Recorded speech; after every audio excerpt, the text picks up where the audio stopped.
ఓం నమో భగవతే వాసుదేవాయ. వ్యాసప్రణీతమైన మహాభాగవత కథాసారం సంపూర్ణంగా అందించే ప్రయత్నం చేస్తున్నాం.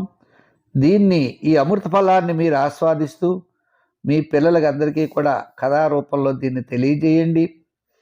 ఆ వాసుదేవుడి యొక్క అనుగ్రహం అందరికీ ఉండాలని చెప్పి కోరుకుంటూ, కరారవిందేన పదారవిందం ముఖారవిందే వినివేశయంతం వటస్య పత్రస్య పుటేశయానం బలం ముకుందం మనసా స్మరామి. కృష్ణం వందే జగద్గురుం. ఓం శ్రీ మహాగణాధిపతయే నమః. ఓం నమో శ్రీలక్ష్మీ వెంకటేశ్వర స్వామినే నమః. ఓం నమో భగవతే వాసుదేవాయ. నారాయణం నమస్కృత్య నరం చైవ నరోత్తమం దేవీం సరస్వతీం వ్యాసం తతో జయముదీరయేత్. వ్యాసం వసిష్ఠనప్తారం శక్తే పౌత్ర మకల్మషం పరాశరాత్మజం వందే సుఖతాతం తపోనిధిం.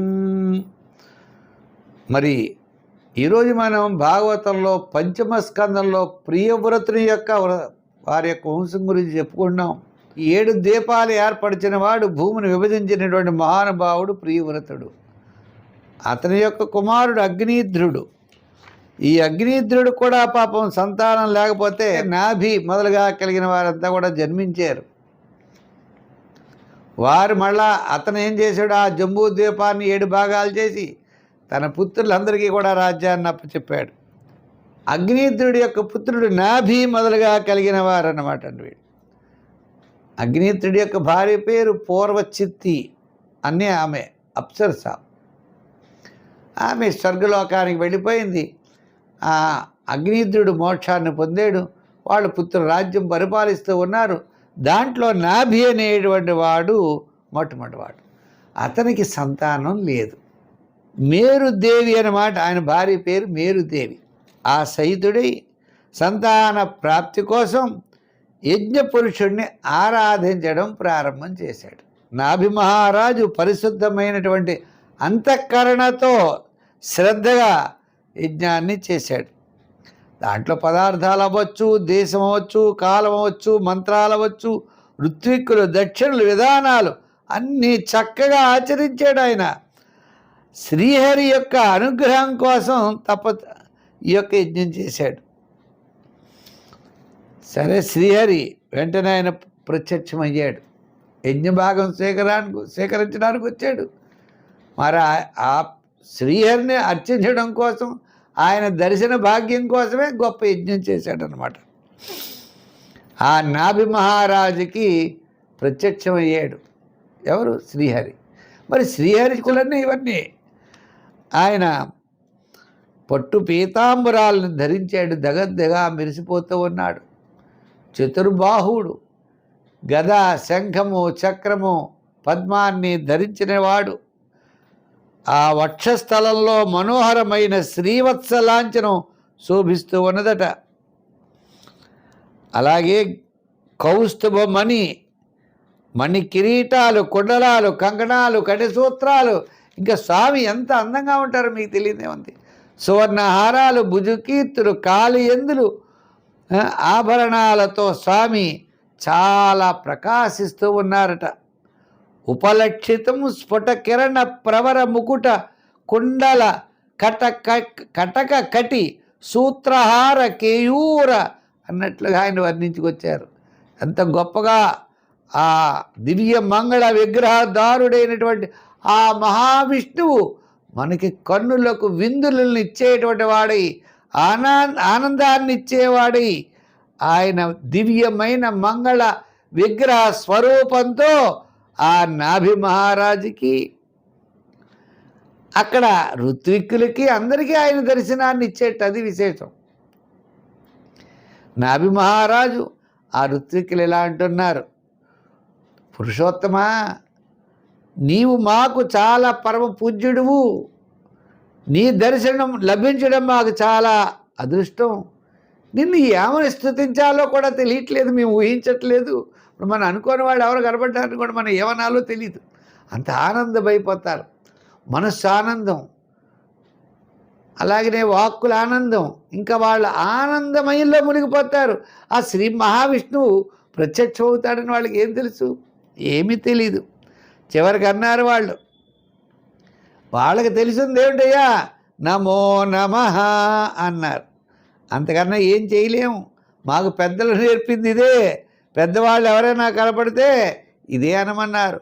సాక్షాత్తు పరమేశ్వరుడు సత్వరజస్తమో గుణాలకి కార్యరూపమైన మా బుద్ధికి, అంటే మా జ్ఞానానికి నీలాంటి వాడి యొక్క దర్శనం లభించింది అంటే మేము పూర్వజన్మలో ఎంత పుణ్యం చేసి ఉన్నామో.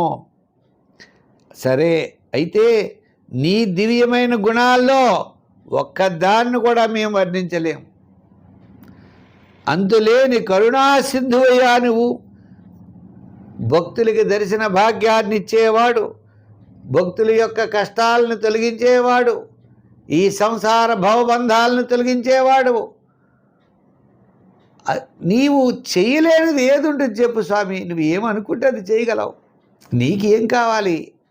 తులసి దళాలు ఇస్తే చాలు, దూర్వాంకురాలు నిత్య పూజిస్తూ ఉంటాను నేను. ఏటు స్వామికి మనం ఏమిస్తాం? తులసి దళం ఇస్తామంతే. స్వామికి డబ్బు వేయాలి, డబ్బు ఉండాలి అని అనుకోకండి. డబ్బు ఇచ్చే ఆయన. మనం ఏదో స్వామికి పట్టుకెళ్ళలేదు అనుకోవద్దు. నీ భక్తిని తీసుకెళ్ళు, నీ మనస్సును తీసుకెళ్ళు. నీ మనస్సేకం పత్రం, నీ మనస్సు అనే ఒక పుష్పాన్ని స్వామి దగ్గర, తులసి దళాన్ని భక్తి భావంతో ఉంచితే చాలట, ఆయన ఆనందపడిపోతాడు. మా యజమాని అధికమైనటువంటి సంభారాలతో యజ్ఞం చేశాడు. ఈ యజ్ఞం ఎందుకు చేస్తున్నాడో మాకు అర్థం అవ్వలేదు. ఈ యజ్ఞం ద్వారా నిన్ను ఆరాధిస్తూ ఉన్నాడు. ఏది మాకు పరమ శ్రేయస్కరమో మాకు తెలియదు. ఆయన రమ్మన్నారు, మేము వచ్చాం అంతే. నీ యొక్క దివ్యమైనటువంటి దర్శనాన్ని మాకు ఇచ్చావు, అంతకన్నా మాకు కావాల్సింది ఏముంది? నాభి మహారాజుని అడిగాడు, నీకేం కావాలని. నీ వంటి పుత్రుడు కావాలి, నిన్ను ఆరాధిస్తున్నాను అన్నాడు. ఆయన అన్నాడు, నేనే అవతరిస్తానులే అన్నాడు ఆయన. నాలాంటి పుత్రుడు ఇంకెవరు ఉంటారు? విష్ణువుతో సమానమైన వాడు ఎవడుంటాడు చెప్పండి? ఎవరు ఉంటారు కదా. అంచేత ఆయన అన్నాడు, నాభి మహారాజా, నేను నీకు పుత్రుడిగా అవతరిస్తాను అన్నాడు. నాతో సమానమైన పుత్రుడు కావాలని నువ్వు కోరావు, అది దుర్లభం. ఎందుకంటే నేను అద్వితీయుణ్ణి, నేను నా తర్వాత ఇంకోడు లేడు, నేను ఒక్కడే ఉన్నాను. నాకు సమానమైన వాడిని నేనే. అయితే ఈ బ్రాహ్మణులంతా అన్నారు, ఏమండోయ్, మీలాంటి పుత్రుడు కావాలి మా రాజుగారికి అని. వారి వచనాలు కూడా పాడవడానికి వీల్లేదు. అందుచేత నేను తప్పనిసరిగా నేనే నీ పుత్రుడిగా నీ ఇంట్లో అవతరిస్తాను అన్నాడు. ఈ విధంగా వాగ్దానం చేసి ఆ మహావిష్ణు అంతర్ధానాన్ని చెందాడు. ఆ మహర్షుల యొక్క ప్రార్థన వలన భగవానుడు ప్రసన్నుడై ఆ నాభి మహారాజుకి ప్రియాన్ని చేకూర్చాలని అతని అంతఃపురంలో మహారాణి అయినటువంటి మేరుదేవి యొక్క సత్వగుణ ప్రధానమైన తనువుతో ఆయన, ఆ మహానుభావుడు మళ్ళా అవతరించాడు.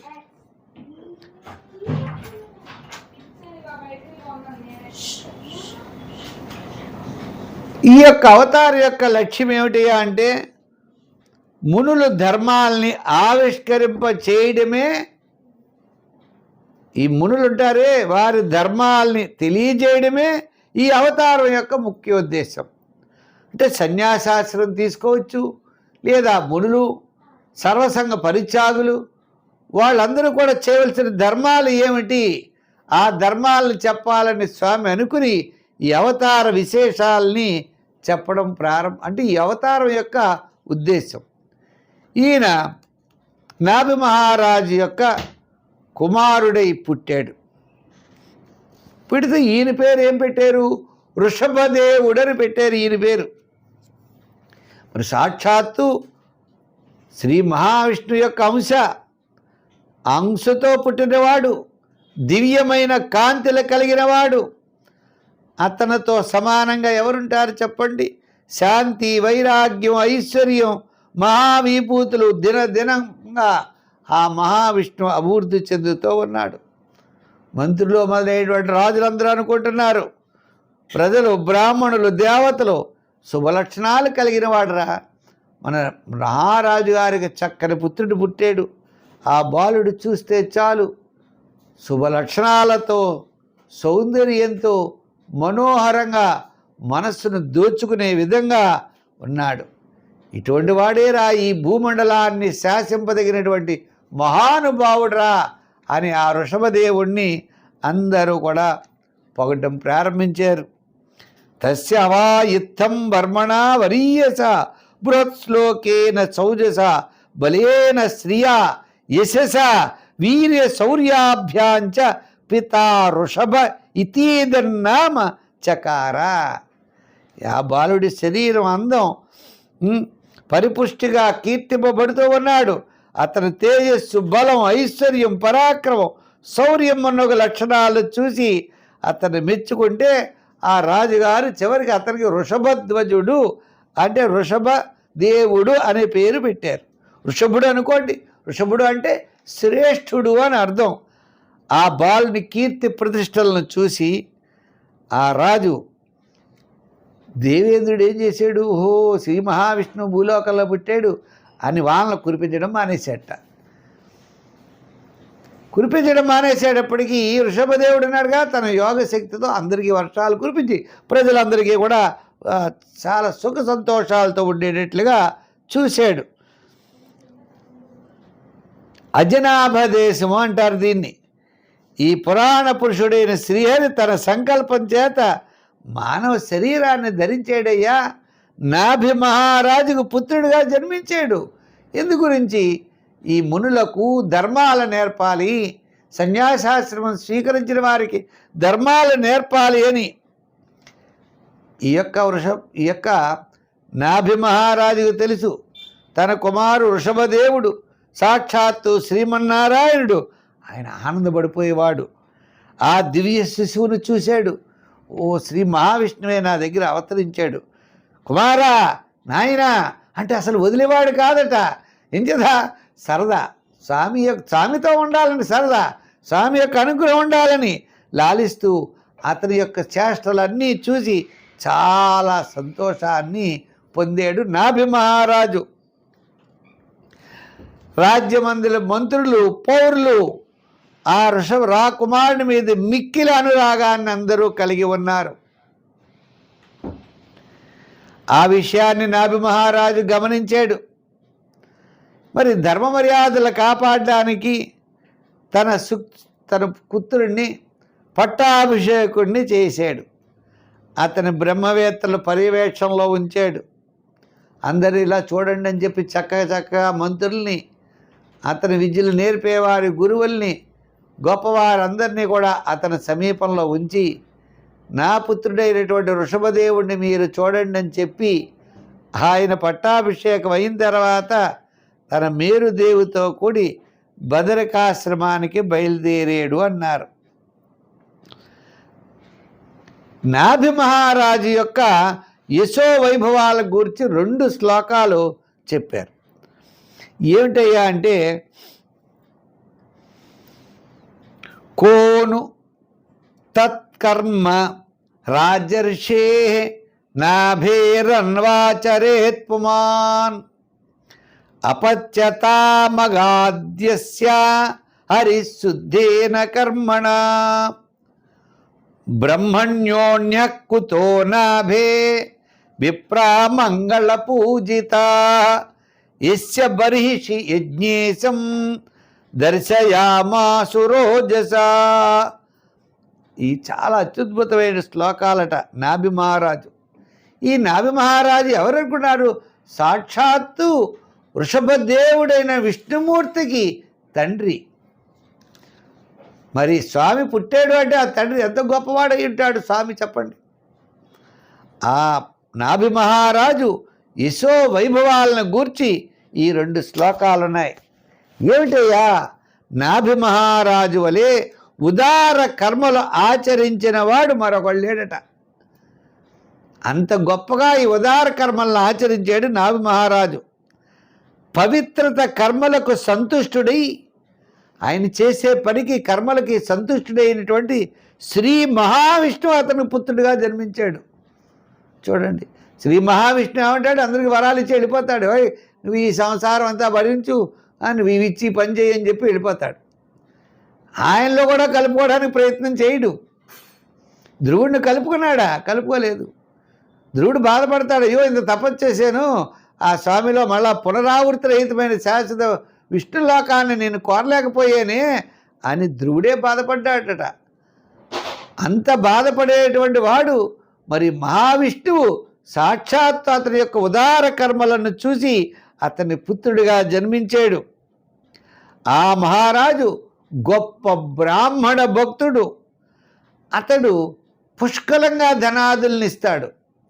దక్షిణాదులు బ్రాహ్మణుల యొక్క దక్షిణ ఎంత బాగా ఇస్తే అంత సత్ఫలితాలు ఉంటాయట. అంచేత మహారాజు శక్తి కొలది బ్రాహ్మణులకు దక్షిణలు ఇచ్చినవాడు. ఇంచేత బ్రాహ్మణుల్ని ఎంత ఆనందపడితే బ్రాహ్మణులు అంత సంతసిస్తాడు విష్ణుమూర్తట. ఇంచేత వేదములన్నా బ్రాహ్మణులన్నా విష్ణుమూర్తికి చాలా ఆనందము అన్నారు. ఏమంటే ఇది ఎలా చెప్పారు అంటే, సనక సనందాదులు జయ విజయుల్ని శపించినప్పుడు విష్ణుమూర్తి అక్కడికి వచ్చి చెప్పిన మాట ఇది.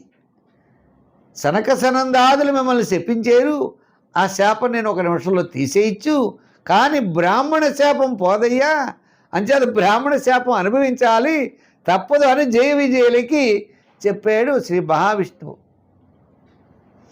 అంచేత వేదములన్నా బ్రాహ్మణులన్నా ఆ బ్రాహ్మణులు చేసే యజ్ఞయాగాది కర్మలన్నా వారు సంతృప్తి చెందితే విష్ణువు చాలా ఆనందపడతాడట. అటువంటి ఉదార కర్మల్ని చేసినటువంటి వాడు. ఈయన యొక్క ఉదార కర్మలకి మహావిష్ణువుని దర్శింపజేసుకున్నాడు ఆయన. ఆ వృషభదేవుడు తన దేశమైన అజనాభ ఖండనానికి కర్మభూమిగా భావించాడు. ఎవరు? ఈ నాభి యొక్క కుమారుడు. లోక కళ్యాణం కోసం కొంతకాలం ఈ యొక్క వృషభదేవుడు గురుకులవాసం కూడా చేశాడు. ఆ గురుదేవుల్ని యథోచితంగా సత్కారాలు చేశాడు. శ్రీ మహావిష్ణువు దగ్గర ఒక్క విషయం ఉన్నది, తాను ఆచరిస్తూ ప్రజల్ని మీరు ఇలా ఆచరించాలని చెప్తాడు. అది గొప్ప విష్ణువులో. ఇలా తాను గురుదేవులకి యథోచితంగా సత్కారం చేసి నేను గృహస్థాశ్రమాన్ని స్వీకరిస్తానని చెప్పి వృషభదేవుడు గురువుల యొక్క అనుజ్ఞ తీసుకుని ధర్మాచరణ చేస్తూ ప్రజలకు ఆదర్శప్రాయుడై, నేను భగవంతుడిని, నేను ఏది చెప్తే అది చెల్లుతుంది, నేను రాజుని, నేను మంత్రిని అని కాదు. స్వామి ఎప్పుడు కూడా ఇలా ఉండాలి మానవులు అని ఆయన ఆచరిస్తూ మనకి ఒక ఆదర్శప్రాయుడుగా ఉంటాడు. ఆయన దేవేంద్రుడు కుమార్తె అయినటువంటి జయంతిని వివాహం చేసుకున్నాడు. శాస్త్రవిహితమైనటువంటి ఆయన దేవుడని అనుకోలేదు. శ్రౌత స్మార్త కర్మల్ని ఆచరించాడు. శ్రౌతం అంటే యజ్ఞయాగాది కర్మలు, స్మార్త కర్మలు అంటే నిత్యం చేసేటువంటి పితృతర్పణము, ఇటువంటివన్నీ కర్మలన్నీ. ఆయన జయంతి అనేటువంటి ఆమెను వివాహం చేసుకున్నాడు కదండి. దేవేంద్రుడి కుమార్తె జయంతి 100 మంది పుత్రుల్ని కలిగేట. ఆ యొక్క వృషభదేవునికి ఈ జయంతికి 100 మంది పుత్రులు కలిగారు. వారంతా కూడా సద్గుణ సంపన్నులు. అతనిలో ఆ మహావిష్ణువు యొక్క కుమారుడు అంటే వృషభదేవుని యొక్క కుమారుడే భరతుడు. అతను చాలా మహాయోగి, చాలా గొప్ప గుణాలతో ప్రకాశించేవాడు. అతని ప్రసిద్ధి చాలా గొప్పది. ఆ భరతుడి యొక్క వృత్తాంతం అత్యద్భుతంగా ఉంటుంది, మనకు రాబోతోంది. ఈ భరతుడికి తమ్ములైనటువంటి కుశావర్తుడు, ఇలావర్తుడు, బ్రహ్మావర్తుడు, మలయుడు, కేతువు, భద్రసేనుడు, ఇంద్రస్పృక్, విదర్భుడు, కీకటుడు అని 9 మంది రాజకుమారులు మిగిలు 9. ఈ 9 అయ్యారు, వారు ఒకటయ్యారు. 90 మంది కంటే పెద్దవారు వారంతా ప్రముఖులు. ఈ 9 మొట్టమొదటి వారు వృషభదేవుని కుమారుల్లో తరువాత వారైనటువంటి 9 మంది ఉన్నారు. ఈ 9గా తర్వాత 9 మంది కవి, హరి, అంతరిక్షుడు, ప్రసిద్ధుడు, పిప్పలాయనుడు, ఆవిరోత్రుడు, ద్రమిళుడు, చమసుడు, కరభాజనుడనే పేర్లతో వ్యవహరిస్తారు. వీరు గొప్ప భగవద్భక్తులై ఈ యొక్క విష్ణు యొక్క గొప్పతనాన్ని అంతా భాగవత ధర్మాల్ని ప్రచారం చేసినటువంటి వారు, మంచి చరిత్ర కలిగినటువంటి వారు. ఈ అవతారంలో వృషభధ్వజుడు సర్వస్వతంత్రుడు అన్నారు. ఈ వృషభధ్వజుడు జన్మించడానికి గల కారణం, ఈ వృషభదేవుడు తన పుత్రులకి ఇచ్చినటువంటి సందేశం, ఆయన అవధూతి అంటే సన్యాసుడి యొక్క దీక్ష స్వీకరించడం, ఇటువంటి ఉపాఖ్యానాలను మళ్ళీ మనం తెలుసుకుందాం. మరి భాగవతంలో వృషభదేవుడు నాభి యొక్క కుమారుడిగా మీరు తెలుసుకోవాలి. ఈ వృషభదేవుడు నాభి యొక్క శ్లోకాలు వింటే చాలట సమస్తమైన దోషాలు తొలగిపోతాయన్నారు. ఇచేత సాక్షాత్తు శ్రీమన్నారాయణుడికి జన్మనిచ్చినటువంటి తండ్రి ఎంత గొప్పవాడో మీరు ఆలోచించండి. అంచేత భగవంతుడే ఆయనకి పుత్రుడిగా పుట్టాలని నిర్ణయించుకున్నాడంటే ఆ నాభి మహారాజు చాలా గొప్పవాడు అని.